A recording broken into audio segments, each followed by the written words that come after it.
streaming, and as usual, there will be the first half of the presentation will be mostly we will talk about live streaming in general as technology and a little bit of history and forecast for the near future, while in the second half we're definitely going to cover the 6 secrets slash tips slash best practices. A little bit of introduction. I'm pretty sure some of you already know who I am, but for those who don't, my name is Arianna. I'm originally Italian, and now I'm working as tech evangelist at Varnish Software. I've been working with this crew for the last 4 years, and I've covered a different position before being a technical evangelist. I've been working as field engineer, which basically meant I was a lot of in contact with customers, prospects, or overall people in general, and that's what I'm still doing nowadays. I'm a huge diversity supporter, and as you can see the bottom line, that's my Twitter account. You can ask questions over there if you have any doubts or anything really. Just reach out to me using Twitter. That's usual. I'm usually quite responsive there. So as I said, I've been working for Varnish Software for the last 4 years, and we are the company behind the famous open source web accelerator Varnish Cache, which powers about 2.5 million websites out there. Varnish Software was founded in 2010, and nowadays we have offices in London, Oslo, Stockholm, Paris, New York, Los Angeles, and I feel free to say we have a presence in Italy as well, since I'm living in Italy at the moment. We do develop Varnish Cache, the open source project, but we also have advanced enterprise Varnish solutions. And that's mostly because we are very attentive to what the market is requesting. So for instance, today we're going to be to give a lot of space to the live streaming and to whoever is actually doing streaming more in general.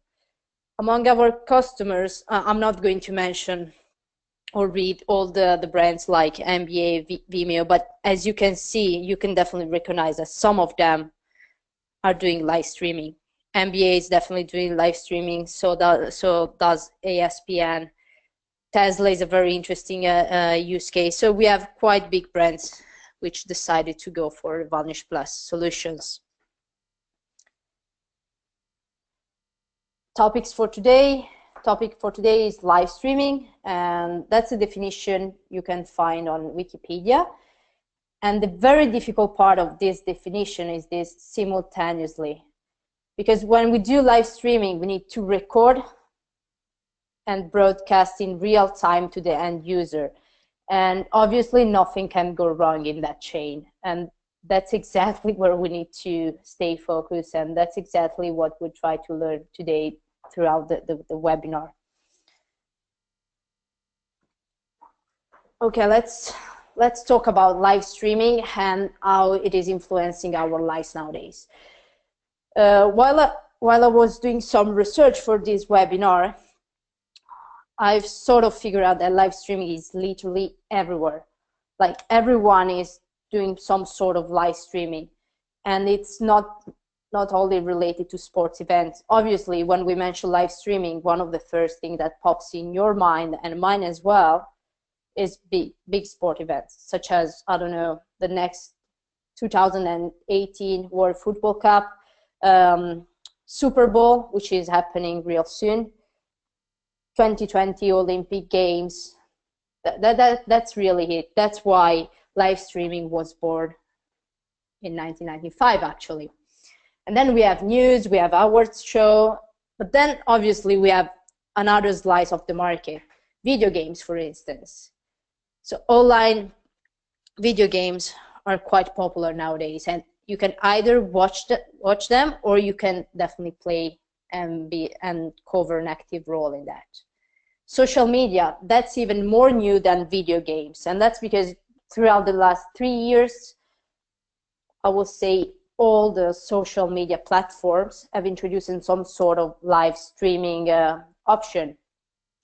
And it's really not about you live stream your own life and your personal life. It's really about business companies using live streaming to promote their business and again their company. So live streaming is actually being used in order to grow a business, and that's totally new.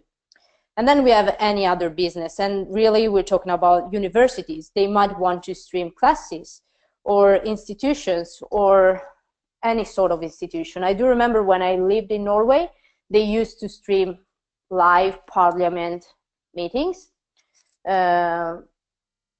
which, if you think about it again, it's live streaming. So basically it's everywhere. We're totally surrounded by live streaming, by live stream examples.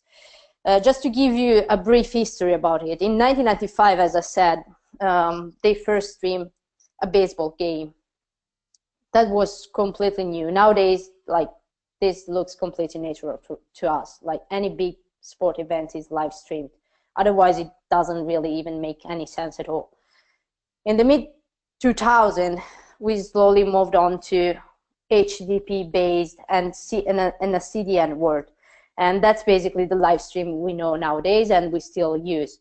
So live stream goes through the HTTP protocol, and it's delivered either by caches or by CDNs. And please notice that CDNs are nothing else but big caches. Let's say between 2013, I will say, up to nowadays, we have seen a huge growth in terms of audio and video content.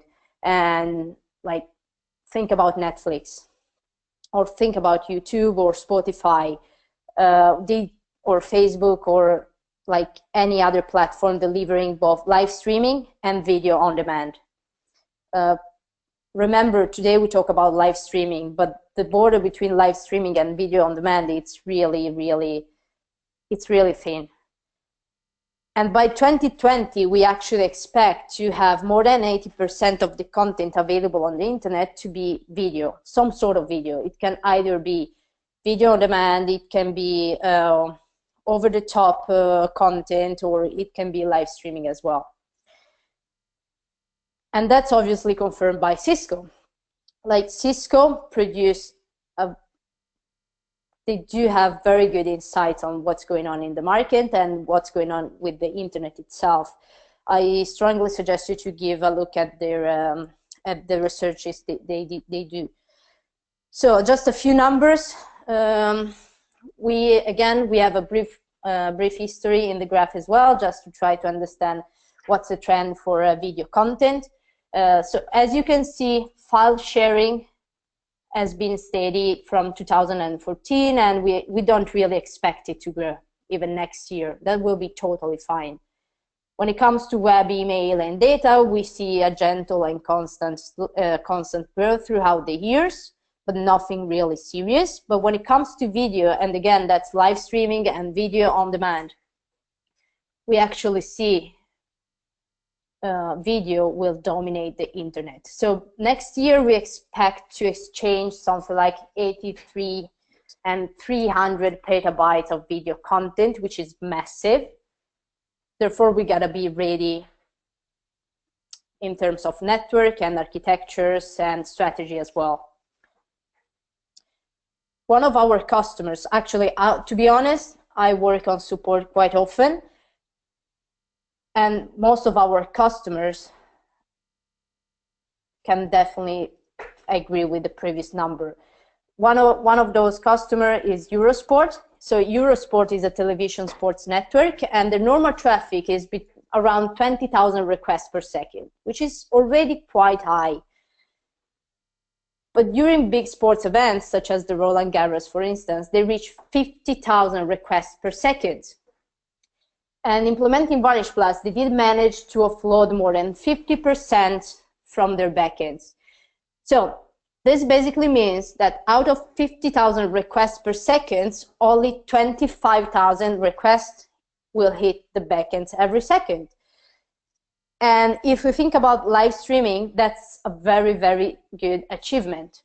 When we talk about hit rate in live stream and live streaming, we say we're happy if the hit rate is above 50–60%, which basically means that out of 10 requests, we're happy if 5 or 6 of those will be served from cache and won't hit the backend. The hit rate you should expect from live streaming is very different from the hit rate you should expect in any other circumstance, really. If you deliver or if you cache static content, you must expect an hit rate above definitely 90–95%. But when it comes to live streaming, it's very unlikely that a end user will try to fetch a segment which represents something already old. So think about a match or a football game. It's 90 minutes. And most likely you will have 20,000, 50,000 requests each second asking for the last 10 seconds of the game. No one will want to see what happened during the first minute of the game when we are at minute 45, at minute 50. Because if anyone wants to check what happened at the first minute of the game, that's considered already video on demand, and that's a different story. Okay. Before we actually dive into the 6 secrets for today, I want to introduce the regular way a live streaming architecture looks like. So the example for today, it's the famous, or I'm not sure if it's famous or not, but it was in Europe at least. Italy, for the first time in 67 years, didn't manage to qualify for the next football World Cup. And that's this picture over here. It's one of the pictures from the game. So imagine the scenario, like the game was supposed to be a regular game. Sweden, Italy was supposed to be a quite easy game for Italy, to be honest. But then suddenly we found ourselves to play the last 5 minutes of the game, and with the final results, we wouldn't have managed to join the next World Cup. So now imagine, like, not only the 70 million of Italians living in Italy would have watched the game, but also everyone else in the world was actually quite interested in the game itself. So we have a game, we have a camera recording the game. The camera will then move the content to an encoder. The encoder will deliver content to either packager number 1 or packager number 2. And then those 2 packagers will deliver content to the caching layer. And the caching layer is in charge to deliver content to either the final user or a CDN. We do define the final user or CDN as the internet, just to provide a general overview. Given that we are specialists in the caching layer, today we'll stay focused only on this layer. And eventually we'll talk about the integration between the caching layer and the CDN layer. But it's extremely important to understand that each block of this chain must work perfectly if we want to deliver good quality, if we want it to be performant, and if we want our end users to be happy. So up till now, we have discussed a little bit what's live streaming, why it is popular, what's a regular flow for live streaming, and now we're moving on to the more technical part of the webinar. When you plan an architecture for live stream events, you gotta be prepared for normal traffic, and it basically means morning shows or news shows or expected peaks. For instance, big sports event, just like the Super Bowl. But what's most difficult and what we'll try to be focused on today is the third point, unexpected peaks. And we talk about viral videos, or I would honestly consider unexpected event that Italy did and managed to qualify for the World Cup as well, which obviously brought a different pattern of traffic to anyone delivering live streaming that night. And that's the most difficult one, and we're definitely going to be focused on that one. Okay. So the first point is content delivery, and this one is the regular point. When you plan your architecture or your website, you have to plan for the unexpected. So among our customers, we have Surfline. So Surfline is a website on the west coast of the US, which provides coastal weather forecast up to the minute. And that's because if you know the west coast of the US, and especially California, it's quite common to do surf or to do any other sea activity, I will say. In 2014, Mary hurricane was hitting the US, and suddenly everyone, like no regular surfers, no people who would love particularly the sea or anything like that, anyone has started using this website, the Surfline website, to check very precise and to have very precise coastal weather forecast. Basically, they were using this website to monitor the upcoming hurricane and how the weather was changing at the time. In terms of numbers, in 2014, Surfline saw an increase up to 200% the regular traffic during the hurricane period.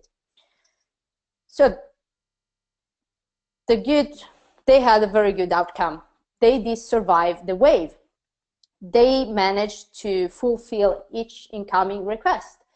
And at the time, they were using already Varnish Plus, and their architecture was quite resilient, and they did manage to survive the unexpected peak.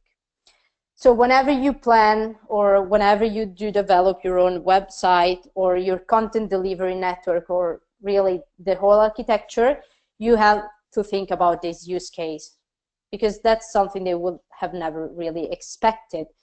So just to give an example, and just to go back to the original workflow, if you have a look at this workflow, we have some sort of symmetry. So that's my preferred type of architecture. You have at least 2 packagers and at least 2 caches. It's not strictly necessary that everything is active at the same time, which basically means that packager number 1 and cache number 1 can be active together. Packager number 1 or packager number 2 and cache number 1 can be active together.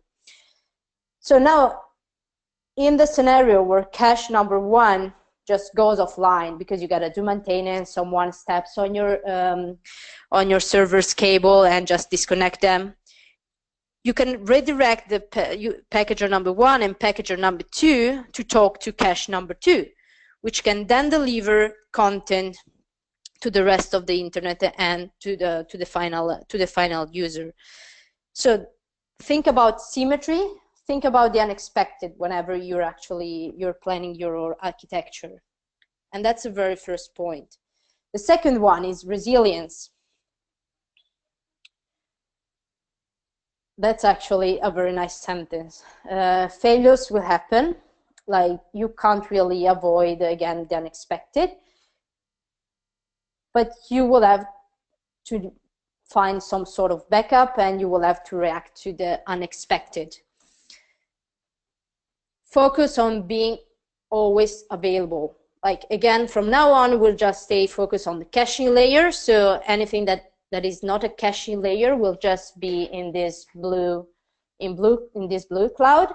And to present the architecture, as usual, we have at least a couple of caches, and this brings us back to the whole symmetry idea. And then we have the end users distributed. They can either be in a single region, they can be all over the world. It really depends on your business, but it will work either ways. So now, cache number 1, which is a persistent cache and uses TLS and protects connection both on the client and the backend side, will request content. Content will be inserted in cache, and cache number 2, which at the moment is not active, will receive the object which cache number 1 has just pulled from the backends. We want to use a replication between the two caches because we want the two caches to be consistent, to be always available, and to be warm. And now we can use both caches to deliver content to the end users.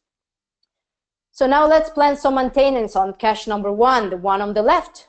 Again, we have to be symmetrical still. And what we can do is to extend our architecture, introducing a Varnish plus servers living in the cloud.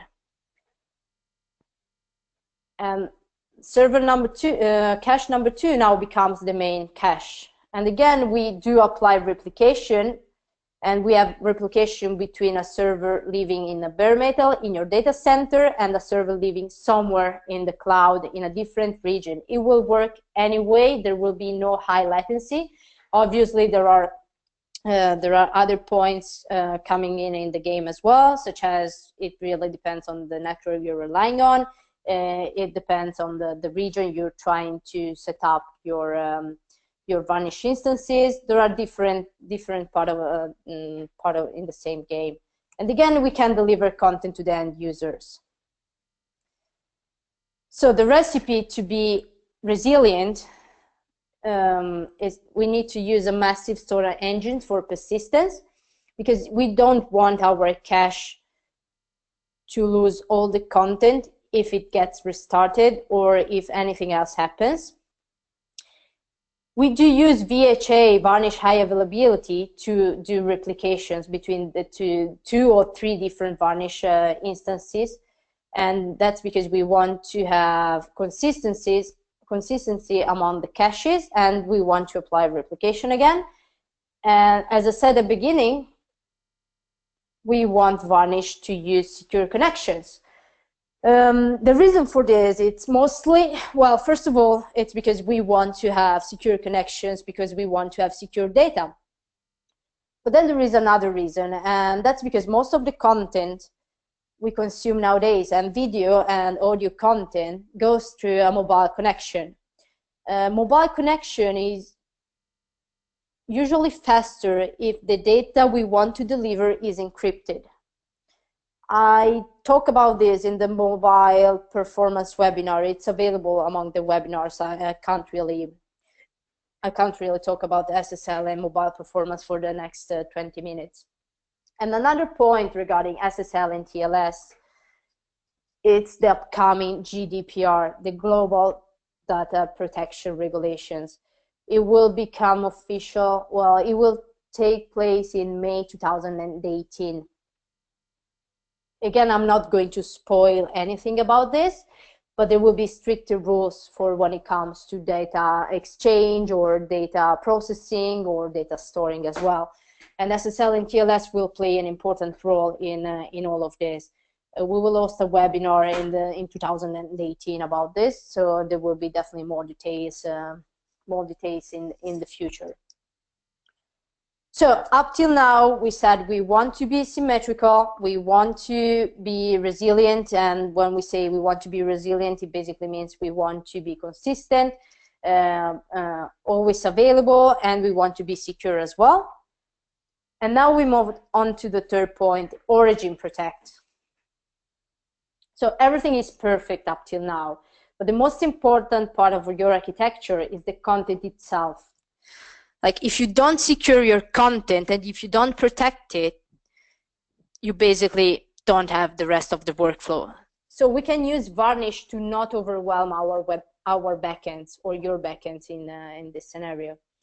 And as I said, in a live streaming scenario, we expect to have an hit rate around 50–60%, which is not huge. And it means that out of 100 requests, 40/50 will have to go and hit the backend. We definitely don't want to have those 40–50 requests to kill our backends. Therefore, we want to have a Varnish Plus layer living very, very close to your origin servers. I will say in the same data center. That will be ideal. And this first Varnish layer will protect the backends. it will serve as much content as possible to other Varnish Plus nodes. And those Varnish Plus nodes will take care to actually deliver content either to CDNs or to the end user. Other than protecting the origin server from the actual number of requests, we can also run authentication and authorization checks. We can run sanity checks on the incoming request. We can throttle the incoming requests if we don't trust them. We can build a paywall, and again, that's like we can somehow time the fetching of new content. We'll see this in the last point when we talk about prefetching. So again, before we moved on to the fourth point, we did talk about symmetry, resilience, protect your origin server, and that's one of the most important in my personal opinion. And now we need to make sure we're able to scale our architectures up and down, and we need to make sure we're able to scale it horizontally and vertically, especially in unexpected peaks. As usual, we start with a very symmetrical architecture. Anything that is not a caching layer lives in the blue cloud, and then we have a couple of caching layers, which, as you can see, have replication in place, and they do also have secure connections with the backends and with the clients as well. So you can scale your architecture horizontally using bare metal or using a cloud solution. You can also come up with an hybrid solution as well, which is usually the best one, because think about the Super Bowl, or Super Bowl is a huge event. So I honestly expect any sports broadcaster to have a few bare metal servers, which will be used for regular traffic throughout the year. And then they possibly want to spin up a few cloud instances to be able to cope with the traffic for the Super Bowl. Super Bowl is huge in the US, but nowadays it actually, in 2017, they got more than 111 million viewers for that specific event, which is a huge number. That's already a very good architecture. It expands very well horizontally, but if you have presence in different regions, you might want to expand vertically as well, where we do have the first layers living here, being closer to your origin servers, and then we have the other Varnish instances living closer to your end users. And that's where we sort of introduce the idea of edge computing and edge service as well. Like, stop for a second and have a look at this image. That's nothing but a CDN. That's a content delivery network. And it's a content delivery network which can be implemented in a single region, or it can be implemented between the US and Europe, or really it can be implemented as well between any other country as well. Obviously, again, when we talk about live streaming, you have to be very careful because there is latency to be evaluated as well. But that really depends on the type of infrastructure you're going to use, and it really depends on the weather forecast as well, I will say. So it's something you will have to evaluate specifically for live streaming. So when it comes to scalability, you can decide to use Varnish Plus on-premise, and that's on bare metal, or you can decide to use Varnish Plus Cloud, and we have a presence in Amazon, Google, and Azure. Usually the question I have is, what's best? And the answer to this question is really, it depends on what you're trying to implement, which kind of region you're trying to cover, where your audience is distributed, the latency you expect, and the latency and the real latency, and the latency you believe your audience will be fine to cover. or will be fine to the time your audience will be fine to wait for you for the live stream content you want to push to them. Usually, so when it comes to on-premise, you are owner of the license, the software license, and you're also owner of the infrastructure, which basically means you have way more control on your infrastructure content, and there might be some sort of legal issues as well, because you are responsible for your data center. While when it comes to the cloud, it's definitely easier to just spin up a cloud instance, because all you have to do is decide which kind of software you want to use, and then someone else will actually take care of the whole infrastructure for you. So someone else will be responsible for the infrastructure, and you will just have to put the logic before the infrastructure itself. So it really depends. Usually an hybrid solution is the best one, because you have control of the servers you want to have full control on, and then you can just rely on the cloud for unexpected or expected peaks, just because it's super easy to start a cloud machine and just use it and switch it off whenever you don't need it anymore, and do really nothing else. Then we have integration. That's a fifth point. So far we have been talking about scalability, and we have sort of introduced the concept of a CDN. If you do remember the original flow for live streaming, at the end we had this fancy cloud, which we call the internet, and I did say the caching layer either deliver to the end user or it will deliver to another CDN. When it comes to live streaming, a CDN is not a must. It's not mandatory, but you will need to have a caching layer, because you want to cache as much as possible because of the previous 4 points we have been talking about in the last 20-25 minutes. A CDN is sort of required if your region and if your audience is spread out all over the world. But if you serve to a single country, and if your audience is very close to your caching layer, then you don't really need to have a CDN at all. Or yeah, you don't need to have a CDN. So without CDN, there is really nothing to be done in terms of integration.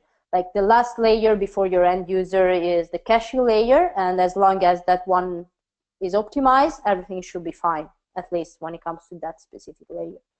But if you do have a CDN, it's mandatory to have some sort of integration and synchronizations between the two different layers.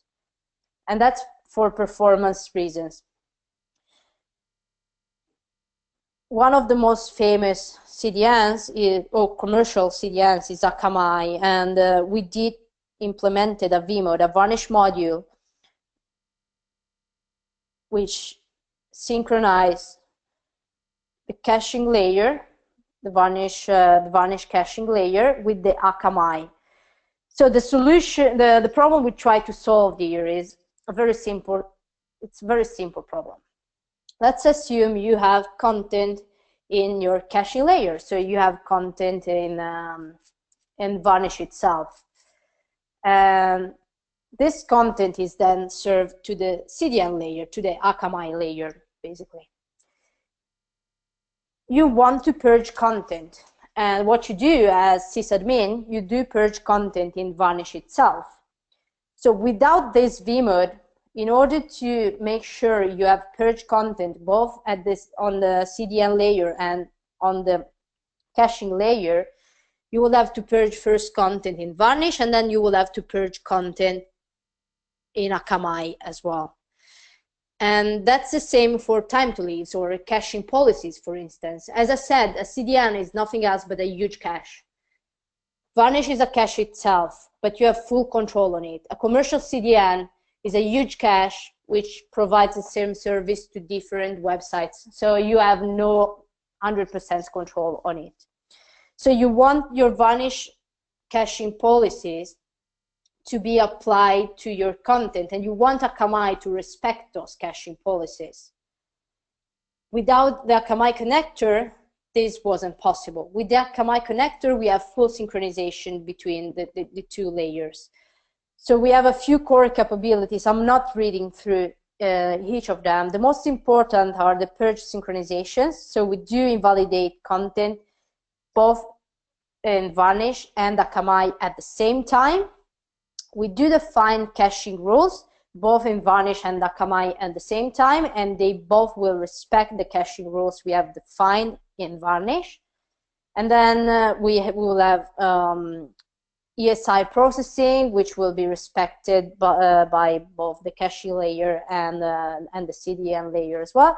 And we have a few other capabilities. Again, if you want to read about the Akamai connector, it's on our website, and there is a full page and different use cases as well, or you can just feel free to reach out to me directly, to be honest. Last point is prefetch. Okay, when we do deliver live streaming, the linear stream is not really a linear stream. We can't deliver 2 GB altogether. We need to chunk this stream up in smaller fragments. So this linear stream goes through a stream fragmentator. And when we get to the caching layer, Varnish will actually store fragments of the linear stream. So this will be fragment number 1, fragment number 2, 3, 4, and so on. And the client, again, will be able to consume a fragment per time.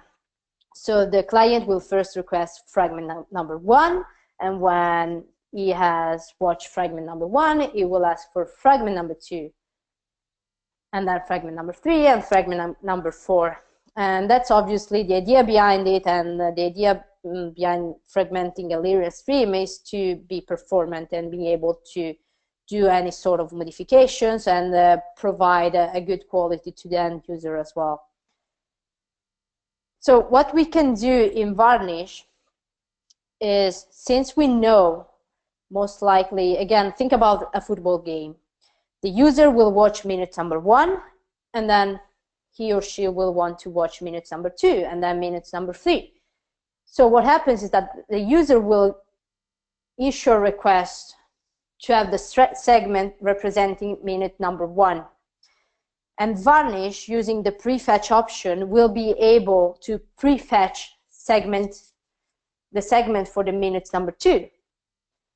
Because it's just logical. The idea is to keep the cache warm and to be even more performant. So the VCL is straightforward, really. That's all you have to do. You can copy the VCL from our documentation website. And as you can see, we use a vmode. It's called the HTTP vmode. And in scenario where the request URL is a streaming URL, we issue a request. And this request will have some headers. We set a method, and we set a URL for the request. This prefetch next URL evaluates which URL will be the next. So the logic behind it is, I am Varnish. I know the client is asking for segment number 1, most likely, or he or she will want to see fragments number 2 as well. The logic is actually very easy and straightforward when it comes to prefetch content. You can keep your cache word. You can use prefetch also for different reasons, such as mirroring requests. So you might want to study the behavior of your traffic. You might want to issue, as you can see, that's an HTTP vmode. So basically you can trigger any sort of request you want to trigger within Varnish itself. It can either be for prefetch reasons, or it can be for any other reason you want to use the prefetch for. Okay. We are almost at the end of this webinar, and now it's time to just recap and bring it all together. So 6 points. The first one, plan always for the worst. And so far, I can say none of our customers running a symmetrical architecture everyone with the symmetrical architecture is pretty much always safe. There is no outage, they're always available. So even if you don't expect a huge wave of traffic, such as for the Surfline use case, that's really the worst that could happen. Seeing a 200% increase on your regular traffic, that's a huge number. And if you do plan for the worst and make sure your architecture is symmetrical, you're already a step ahead everyone else. Always be available. And again, when we talk about always being available, it means your cache need to be resilient. You need to have a persistent cache. You need to have more than a cache. You need to have replication among the different caching nodes as well. And you need to have also a secure connections. Make sure your content is always safe. So do use a caching, well, 2 caching nodes to protect your content and filter requests which are not welcome, or just run authentication and authorization on a specific request. Make sure to integrate your cache layer with your CDN layer. Otherwise, you will see a huge drop in terms of performance. Even if your caching layer is perfect, but if it's not perfectly integrated with your CDN layer, you won't have the same results. You won't see happy end users, and you will have, most likely you will get in trouble at some point. When you plan your architecture, make sure you're able to scale it up and down quickly. So, which basically means be ready to either have bare metal in your data center or be comfortable with the cloud. Like the cloud is the next big solution. It's already happening. Adopt the cloud. It's secure. It's resilient as well. It works well. Varnish Plus fully supports the cloud as well. And keep it warm. Keep your cache warm using the prefetch options. And again, if you do combine prefetch together with, they always be available, so with the replication among the 2 caches, that's definitely a win-win. You have 2 nodes being warm all the time and being available all the time for your end users. So as you can see, like there are 6 tips you can use to start if you want, or if you're already implementing some sort of live streaming architecture. If you think of anything else, or if you have questions at this point, I will be very happy to answer to those. Let's see.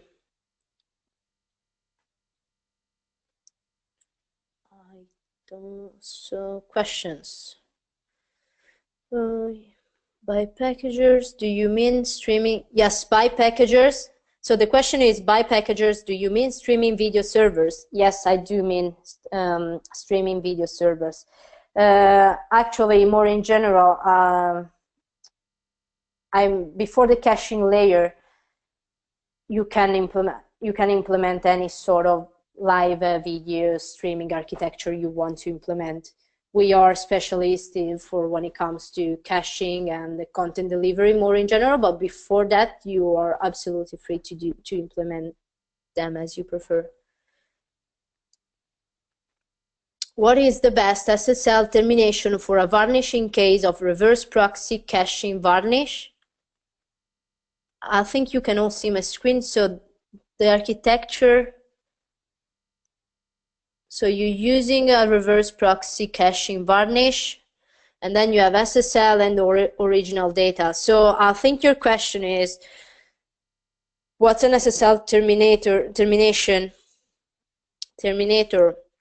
in the scenario where you want to have a SSL connection between the Varnish and your origin server?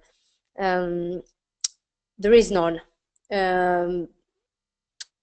SSL connection on the backend side, so between Varnish and your backend servers. It's a Varnish Plus only solution. It's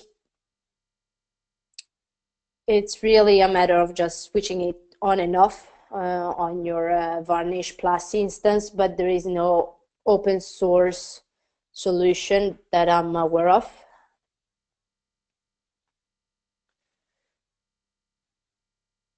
Okay, in my case, I have a small amount of concurrent viewers, 5,000.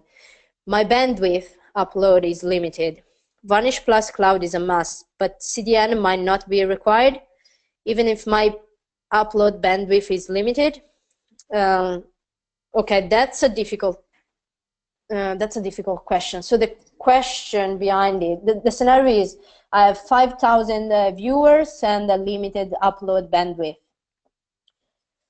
So 5,000 concurrent viewers, you can definitely use a cloud solution. It really depends where, like, a CDN is required if those 5,000 users are distributed all over the world, or if they are in very peculiar regions. Let me define them those way. It's like you should reach out to one of us. Please feel free to reach out to me. Like, you should see my email address right now. Either you can reach out to me on my email address or on Twitter, and we can handle it. It's a question I can't answer. I can't answer to this one in 2 minutes. Okay. Any other question?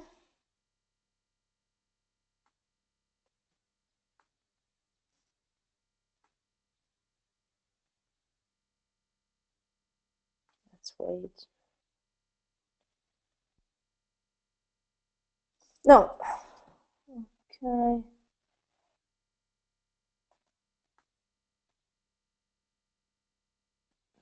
Okay, no more questions. Thank you very much for your time, and the record will be available in the next few days. Feel free again to reach out if you want to follow up or if you have feedback or anything else.